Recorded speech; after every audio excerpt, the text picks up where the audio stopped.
इस समय न्यूज चैनलों पे 24 घंटे अमेरिका और ईरान के युद्ध की बात हो रही है। कोई कह रहा अमेरिका जीतेगा, कोई कह रहा ईरान जीतेगा, कोई कह रहा है कुछ, कोई कुछ, सबके अपने अपने व्यूज आ रहे हैं। लेकिन मैंने तो देखा कि किसी एक भी न्यूज चैनल पे एक भी घंटे इस बात पे चर्चा नहीं हुई कि युद्ध का मूल कारण क्या है, युद्ध क्यों होता है और यह युद्ध क्यों हो रहा है। युद्ध एक अपने आप में इकोनॉमी है। युद्ध बहुत बड़ा फायदेमंद धंधा है।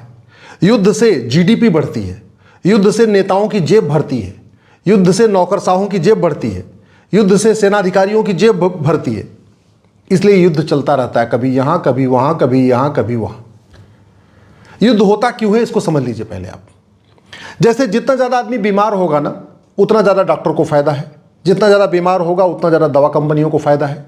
जितना ज्यादा लोगों को हार्ट अटैक आएगा उतना ज्यादा स्टंट बनाने वाली कंपनियों को फायदा है। जितना ज्यादा लोगों का हाथ पैर टूटेगा उतना ज्यादा जो नकली हाथ बनाते हैं, नकली पैर बनाते हैं, उन कंपनियों को फायदा है। वैसे ही जितना ज्यादा युद्ध होगा उतना ज्यादा युद्ध का सामान बनाने वाली कंपनियों को फायदा है। जितना युद्ध होगा उतना ही ज्यादा बम बारूद जो कंपनियां बनाती हैं उनको फायदा है। जैसे जितना ज्यादा आप पटाखा फोड़ेंगे उतना ज्यादा पटाखा बनाने वाली कंपनियों को फायदा है। हालांकि पटाखा फोड़ने से एयर पोल्यूशन होता है, वाटर पोल्यूशन होता है, नॉइज पोल्यूशन होता है, लैंड पोल्यूशन होता है, 10 तरीके का पोल्यूशन होता है। फिर भी पहले केवल दिवाली पटाखा फोड़ा जाता था, अब तो शादी विवाह में भी पटाखा फोड़ा जा रहा है, नए साल पे भी पटाखा फोड़ा जा रहा है, क्रिकेट के मैच में भी हार जीत होने के बाद भी पटाखा फोड़ा जा रहा है।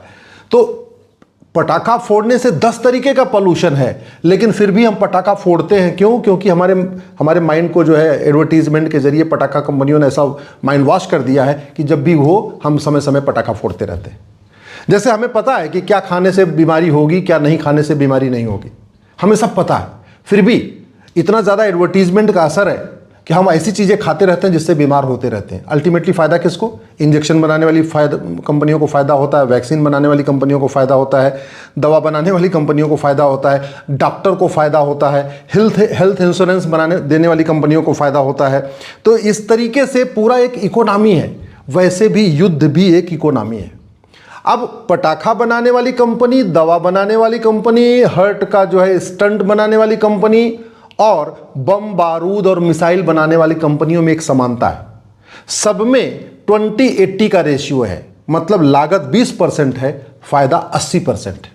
अगर उनके 100 रुपए वो कमाते हैं, चाहे वो दवा बनाने वाली कंपनी हो, चाहे पटाखा बनाने वाली कंपनी हो, चाहे हेल्थ इंश्योरेंस बेचने वाली कंपनी हो, चाहे वो बड़ा हॉस्पिटल हो, चाहे वो आपका जो है ये जो क्या कहते हैं अपने बम बारूद बनाने वाली कंपनियां हो, चाहे मिसाइल बनाने वाली कंपनियां हो, टोटल जो लगभग रेशियो है वो 20-80 का है। 20% लागत, 80% फायदा। अब दवा बनाने वाली कंपनियां तो क्या करती हैं? डॉक्टर को अपना एजेंट बना लेती हैं, हॉस्पिटल को अपना एजेंट बना लेती हैं, और उनके माध्यम से जहां 2 दवा देनी है वहां 5-5 दवा लिख दी जाती है। जहां 2 टेस्ट करने हैं 5-5 टेस्ट किए जाते हैं। वैसे ही ये जो हथियार बनाने वाली कंपनियां हैं, बम बारूद बनाने वाली कंपनियां हैं, ये नेताओं को साध लेती हैं, ये नौकरशाहों को साध लेती हैं और उनको मोटिवेट करती हैं कि कहीं न कहीं युद्ध होता रहे। दूसरा, युद्ध तब होगा जब आतंकवाद बढ़ेगा, अलगाववाद बढ़ेगा, जिहाद बढ़ेगा, मजहबी उन्माद बढ़ेगा, कट्टरता बढ़ेगी, घर में गृह युद्ध होगा। युद्ध तब होगा जब आंतरिक रूप से अशांति फैलेगी। तो ये हथियार बनाने वाली कंपनियां भी कोशिश करती हैं कि अलग अलग देशों में अशांति फैले, अराजकता फैले, आतंकवाद फैले, अलगाववाद फैले। अब ये सारा फैलाने के लिए क्या करना है? क्योंकि माँ के पेट में तो कोई बच्चा ना आतंकवादी होता है, ना अलगाववादी होता है, ना जिहादी होता है, ना उन्मादी होता है, ना पत्थरबाज होता है, ना वो रेडिकलाइज होता है। माँ के पेट में तो सब भ्रूण होते हैं। तो आतंकवाद, अलगाववाद फैलाने के लिए क्या करती हैं? ये युद्ध बनाने वाली कंपनियां पूरी दुनिया में मदरसा खुलवाती हैं।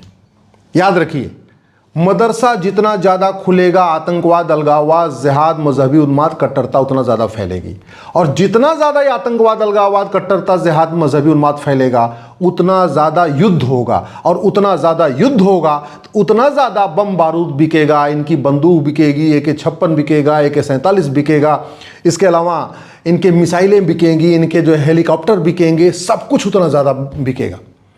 अब चूंकि बम बारूद और ये मिसाइल बनाने वाली कंपनियों को फ़ायदा बहुत तगड़ा है, 20-80 का रेशियो है, 20% लागत है और 80% का फ़ायदा है, तो ये अपने फायदे का 10-20% तो पहले तो नेताओं पे खर्च करते हैं, नौकरशाहों पे खर्च करते हैं, और अपने फायदे का 10 से 15% ये मदरसा खुलवाने पे खर्च करते हैं। क्योंकि एक देश में अगर अराजकता फैली तो पड़ोसी देश को मजबूरी में ही मिसाइल खरीदनी पड़ेगी। उदाहरण के लिए पाकिस्तान में मदरसे खुले, अलगाववाद फैला, अशांति फैली, अराजकता फैली, भारत को भी अपनी रक्षा अपना जो डिफेंस बजट बढ़ाना पड़ता है। नेपाल को भी अपना डिफेंस बजट बढ़ाना पड़ता है। म्यांमार में जैसे ही अराजकता फैली, आतंकवाद फैला रोहिंग्याओं के माध्यम से, तो म्यांमार की सरकार को अपना डिफेंस का बजट बढ़ाना पड़ा। तो ये अपने आप में युद्ध जो है, ये अपने आप में एक इकोनॉमी है। युद्ध अपने आप में बहुत बड़ा फायदेमंद धंधा है। इससे जीडीपी बढ़ती है, इससे इकोनॉमी बढ़ती है, और जैसे मैंने पहले कहा, नेताओं की जेब भरती है, नौकरशाहों की जेब भरती है, सेना अधिकारियों की जेब भरती है। उदाहरण के देख लीजिए आप, अफगानिस्तान के जितने सेना के अधिकारी हैं सब मालामाल है। अफगानिस्तान के जितने आतंकवादी हैं सारे मालामाल है। पाकिस्तान में जितने अलगाववादी संगठन हैं उनके जितने मुखिया हैं सब मालामाल है।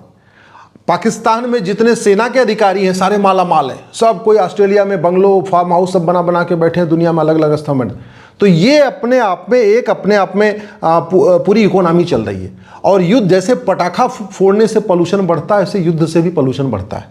युद्ध से भी 10 तरीके का पोल्यूशन होता है। युद्ध से एयर पोल्यूशन होता है, युद्ध से वाटर पोल्यूशन होता है, युद्ध से लैंड पोल्यूशन होता है, युद्ध से नॉइज पोल्यूशन होता है, युद्ध से रेडियो एक्टिव पोल्यूशन होता है, युद्ध से प्लास्टिक पोल्यूशन होता है, युद्ध से इलेक्ट्रोमैग्नेटिक पोल्यूशन बढ़ता है। 10 तरीके के पोल्यूशन युद्ध से भी बढ़ते हैं। और जब ये 10 तरीके के पोल्यूशन बढ़ते हैं तो एक एक पोल्यूशन से लगभग 50-50 बीमारियां होती हैं। 1000 तरीके की बीमारियां भी बढ़ती हैं। भाई स्वाभाविक सी बात है, जितना युद्ध होगा, युद्ध के बाद उतनी ज़्यादा बीमारी बढ़ेगी। किसी को इरिटेशन होगा, किसी को कुछ होगा, किसी को कुछ होगा, दुनिया भर की बीमारी। तो युद्ध के बाद जो बीमारी बढ़ेगी तो फिर किसको फायदा हो गया? फिर दवा बनाने वाली कंपनी को फायदा, फिर डॉक्टर को फायदा, फिर हॉस्पिटल को फायदा, फिर जो हेल्थ इंश्योरेंस कंपनी बनाने वाली हेल्थ इंश्योरेंस कंपनियां बेच रही हैं उनको फायदा।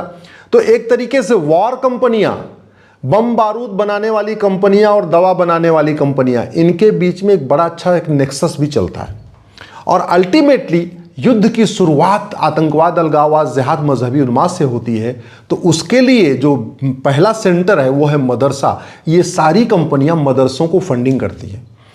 बहुत सारी कंपनियां ऐसी हैं जो जब दो देशों को बीच में युद्ध होता है ना, तो उनकी एक फैक्ट्री से एक देश को माल जाता है, दूसरी फैक्ट्री से दूसरे देश को माल जाता है। मालिक एक ही है। वो जो हथियार बना रहा है, बम बारूद बना रहा है या मिसाइल बना रहा है, उसका मालिक एक ही है। एक कंपनी का नाम अलग है, दूसरी कंपनी का नाम अलग है। एक्स कंपनी से एक देश को मिसाइल जा रही है और वाई कंपनी से दूसरे देश को मिसाइल जा रही है, और दो देश आपस में लड़ रहे हैं। और लड़ने के बाद युद्ध, जो हथियार बनाने वाला जो मालिक है वो बढ़िया खुशी खुशी देख रहा है, चलो हमारा कम से कम इतना खर्च हो गया। युद्ध इसलिए भी होता है कि अगर युद्ध नहीं होगा तो इनका प्रोडक्शन बंद हो जाएगा। उदाहरण के समझिए आप, हमारे देश में पटाखा कहाँ बनता है? तमिलनाडु के शिवकाशी में।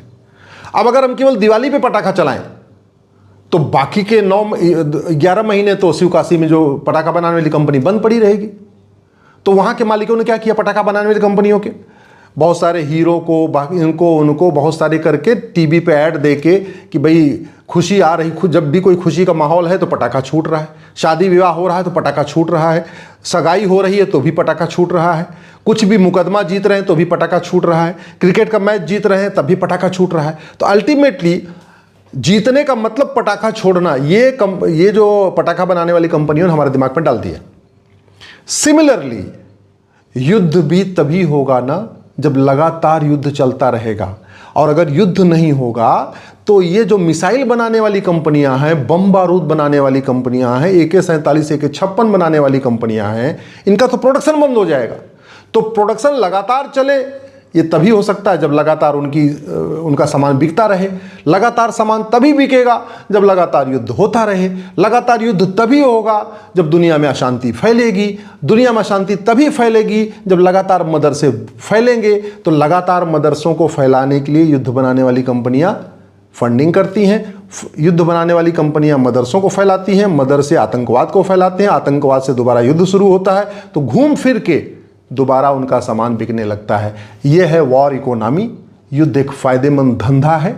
इसका कोई विचारों से कोई लेना देना नहीं है। शुद्ध रूप से ये प्रॉफिट लॉस का गेम है। दुर्भाग्यवश ऐसे विषय के ऊपर न इलेक्ट्रॉनिक मीडिया में चर्चा हो रही है, न प्रिंट मीडिया में चर्चा हो रही है, न सोशल मीडिया में चर्चा हो रही है, न आपके इंटरनेट में यूट्यूब पे कोई चर्चा हो रही है। ले दे के आधे लोग इजराइल के साथ खड़े हो गए हैं, आधे लोग ईरान के साथ खड़े हो गए हैं, आधे लोग ट्रंप नेतन्याहू के साथ खड़े हो गए हैं, आधे लोग जो है खामनेई के समर्थन में खड़े हो गए हैं। लेकिन कड़वी सच्चाई, युद्ध क्यों होता है, युद्ध के पीछे की सोच क्या है, युद्ध से किसको फायदा होता है, इसके ऊपर कहीं चर्चा नहीं हो रही है।